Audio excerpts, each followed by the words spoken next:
Case, we've got one of the most tantalizing bits of drama in recent weeks in the car world that we're talking about, and we have some official answers and some unofficial answers as to what's going on. So why do I have a copy of the latest Car and Driver here on our desk? Well, all of the drama that we're talking about revolves around a recent advertisement in the back of the Car and Driver magazine that shows a Pontiac Firebird, and it says Pontiac is back. Now let's talk about this. Mind if I grab this for a sec? So the latest episode of Car and Driver, it's June 2024, May-June 2024, Volume 17, Number 3. They talk about the Cybertruck.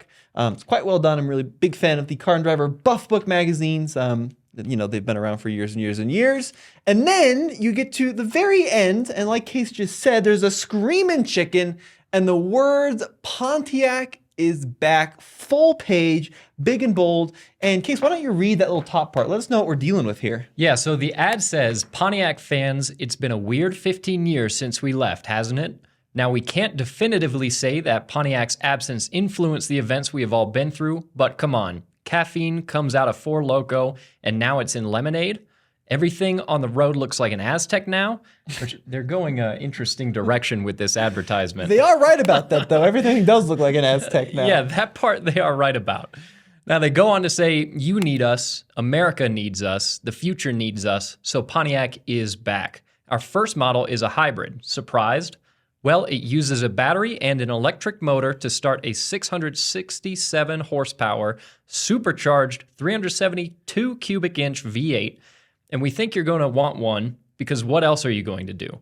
You can't buy a new Dodge Challenger and leave the splitter guards on anymore. Don't worry, we've got you. Our new car's entire front end is a splitter guard, which is, of course, what everyone's been asking for. At Pontiac, we're here to offer a future filled with V8s, great sounds, gold pinstripes, and window louvers. And if someone shouts last call, a reference again to Mopar, we'll just smuggle in some Coors from Colorado and keep the party going. A reference to Smokey and the Bandit, which of course iconically stars a Pontiac. And then in the center of the ad, it says, make some noise. Now, it is worth mentioning, Tommy, what it says here at the bottom of this ad. And we'll talk about that in a second. Now, look, this has been circulating around the internet like wildfire. It's all over the Pontiac forums. Someone made a little YouTube video about it a while back. So, of course, we have to make a YouTube video about it a while back. We have to. But I decided to reach out to both the PR folks at Car and Driver and the PR folks at General Motors to kind of get to the bottom of this, see what's going on. We also talked to some industry folks and kind of get some perspective here because that's a pretty convincing ad. And then at the bottom, disclaimer, do you need to be told that this advertisement is fake and not to be taken seriously? Our lawyers think you do. So that should be end and shut there, done, it's fake, nothing to worry about, except we were talking to a gentleman who is a longtime magazine guy. He's worked in the magazine industry for many, many years. He knows how this world works, and he knows how ads work specifically. And magazines will allow manufacturers, companies to take out ads and charge them based on how big the ad is, right? Okay, so like a little ad's gonna be a lot cheaper than this Acura ad, which is a full page ZDX promo. Yeah, and especially at the very back of this magazine, a full page ad, which is something that you flip to very easily. And again, it's a very big advertisement.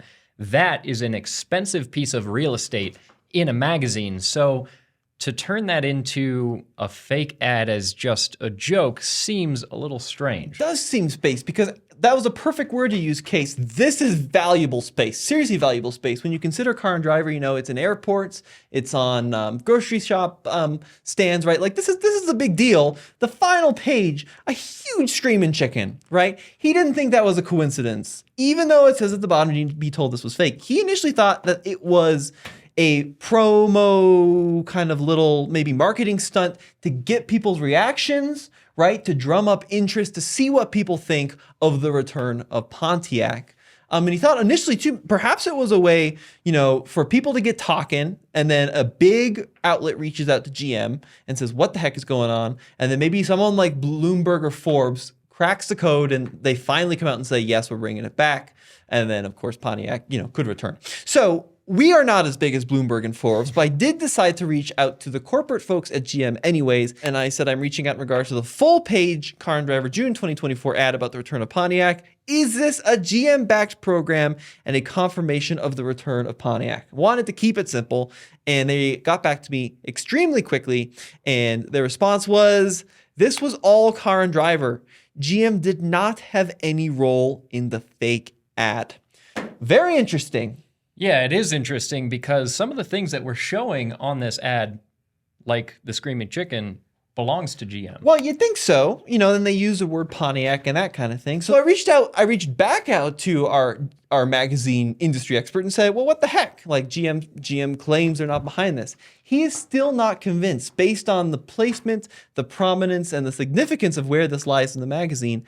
It does seem a little odd that the editors at Car and Driver would do something like this. And it could be that they just wanted to, get people talk about the new episode, which is true, but it is a little bit of out of character on how magazines operate. Yeah, absolutely. So our question is really, what is the source of this? And I'm not sure we're going to get a direct answer to that. Yeah, so Car and Driver has not got back to me on comment yet. GM is claiming this is not them, it's all Car and Driver. But let's just take this all away and just talk for a sec, right? So Pontiac left us about 15 years ago.